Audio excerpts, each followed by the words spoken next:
అమలు చేస్తామని చూపించండి. ఇది ఇప్పుడే కాదండి, పాత కంపెనీలు కూడా వర్తిస్తున్న చట్టం. కొత్తగా పెట్టిన కంపెనీలకే కాదు, పాత వాళ్ళు కూడా వర్తిస్తుంది.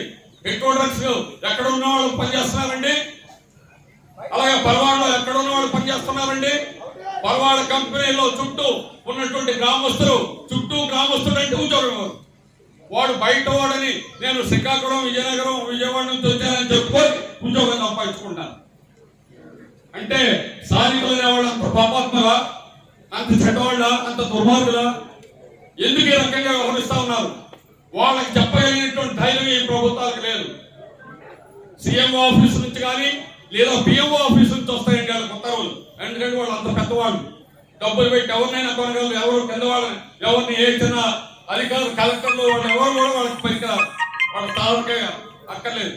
అందుకని అంతంతా ఉన్నత స్థాయి పిఎంఓ నుంచి ఆర్డర్ చేస్తారండి. ఆర్డర్ల ప్రకారం ఈరోజు అమలు చేస్తున్నారండి. ఉపాధి అనేటువంటి సూత్రం ఏమిటంటే, పరిశ్రమలు వచ్చే దగ్గర ఉన్న నువ్వు ఈ రోజు జీవించేటువంటి దానికంటే